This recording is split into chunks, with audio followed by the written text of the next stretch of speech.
देख रहे हैं लाइव इंडिया हर पल।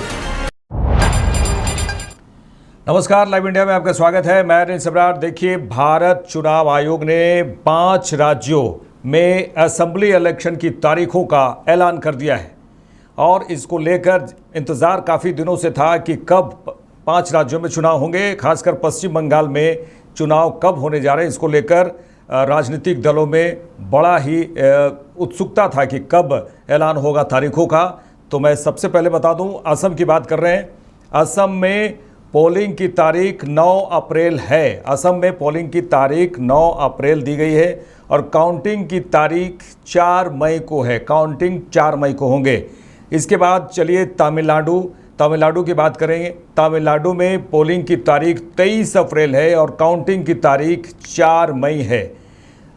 अब इसके बाद चलिए पश्चिम बंगाल की बात कर लें तो पश्चिम बंगाल में वोटिंग की तारीख 23 अप्रैल है, जो पहला फेज, यानी पश्चिम बंगाल में 2 फेज में चुनाव होने के ऐलान कर दिए गए हैं। 2 फेज में पश्चिम बंगाल में चुनाव होंगे। और ये भी दर्शकों को बता दें कि इससे पहले जो चुनाव हुए थे 2021 में, जो पश्चिम बंगाल में चुनाव हुए थे, वो 8 फेज में हुए थे। वो बहुत लंबा फेज हो जाता था। लेकिन इस बार जो है चुनाव आयोग ने 2 फेज में चुनाव कराने के ऐलान कर दिए हैं तारीखों का।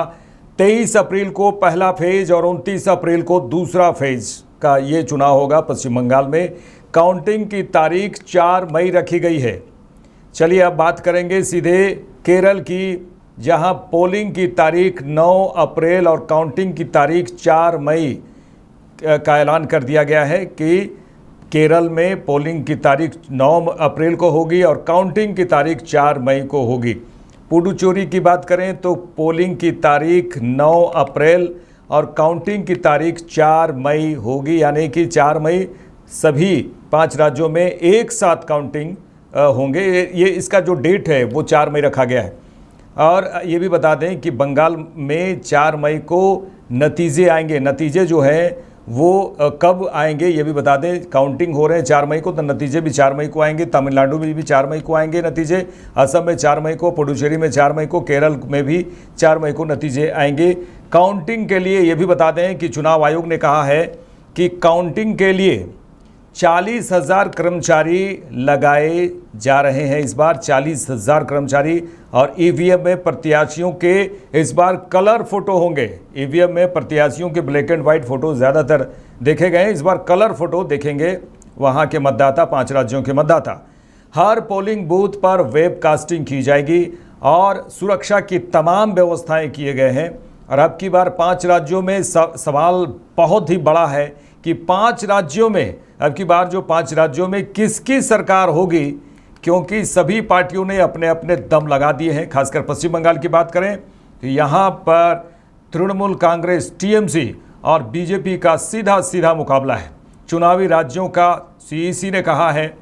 चुनाव आयुक्त ज्ञानेश कुमार ने प्रेस कॉन्फ्रेंस में कहा कि चुनावी राज्यों का सबसे पहले दौरा किया गया, सभी पार्टियों से सुझाव लिए गए। उन्होंने कहा निष्पक्ष तरीके से चुनाव कराया जाएगा।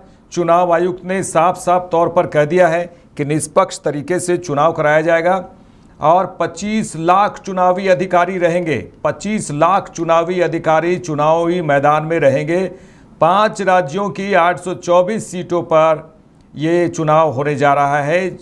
कुल मिला के जो 5 राज्य हैं उसमें 824 सीट आ रहे हैं और इस पर चुनाव होने वाले हैं। पश्चिम बंगाल में मतदाताओं की बात करें कि कितने करोड़ मतदाता हैं, तो पश्चिम बंगाल में सबसे पहले बात करें, कुल 6.44 करोड़ मतदाता हैं और 6 करोड़ 44 लाख की बात कर रहे हैं पश्चिम बंगाल में। असम में 2 करोड़ 5 लाख मतदाता हैं। केरल की बात करें तो 2 करोड़ 70 लाख यहाँ पर मतदाता हैं। ईवीएम को लेकर जागरूकता अभियान चलाया गया। सीईसी ज्ञानेश कुमार ने कहा है कि ईवीएम को लेकर जागरूकता अभियान चलाया गया है। एसआईआर की बात हमेशा चर्चा हो रही थी, चाहे बिहार की बात हो, चाहे पश्चिम बंगाल की बात हो, एसआईआर की बात हो रही है। तो लगातार इसका विरोध भी किया जा रहा है टीएमसी के द्वारा और गठबंधन सरकार के द्वारा।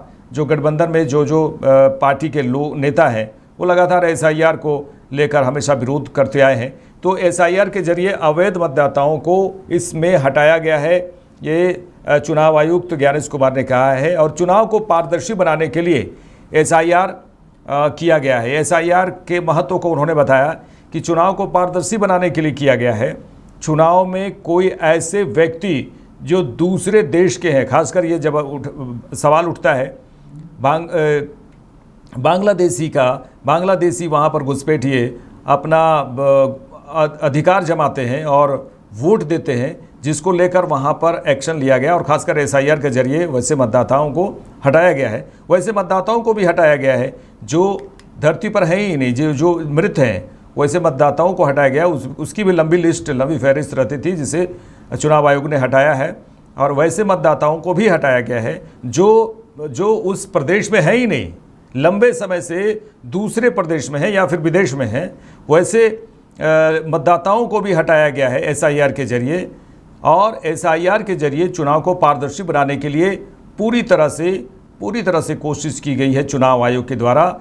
लेकिन चुनाव आयोग के द्वारा जो एसआईआर की बात हुई, इसको लेकर चुनाव आयुक्त ज्ञानेश कुमार को लेकर भी महाभियोग टीएमसी ने कहा कि महाभियोग हम लाने जा रहे हैं इनको लेकर। तो ये कई चर्चाएं जारी है। और चुनावी मैदान में कहा जाए, पार्टियां अब जब ऐलान हो चुका है, तारीखों का ऐलान हो चुका है, तारीखों का ही इंतज़ार था कि कब चुनाव होंगे।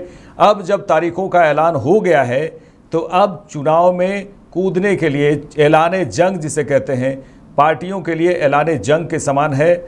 हालांकि एक बात इसमें चर्चा ज़रूर करना होगा, पश्चिम बंगाल की खासकर, जहां भी चुनाव के तारीखों का ऐलान तो हो गया, लेकिन चुनाव के दौरान भी हिंसा इस दौरान पश्चिम बंगाल में ज़्यादा होते हैं चुनाव के दौरान। लेकिन इस बार पूरी कोशिश की गई है चुनाव आयुक्त के द्वारा कि यहाँ पर हिंसा ना हो और शांतिपूर्ण मतदान हो। इसके लिए पूरी तरह से तैयारी की गई है। चाहे सुरक्षा की बात करें, चाहे अन्य कर्मचारियों की बात करें जो चुनावी बूथ में जिस तरह से पोलिंग होगी, और बीएलओ मुस्तैद रहेंगे इस दौरान, चुनाव के दौरान, ये तमाम व्यवस्थाएं की गई हैं। तो कहा जाए कि अब चुनावी जंग का ऐलान हो चुका है। अब देखने वाली बात ये होगी आने वाले समय में कि 4 मई को 5 राज्यों में किसकी सरकार बनती है। देखते रहिए लाइव इंडिया। नमस्कार।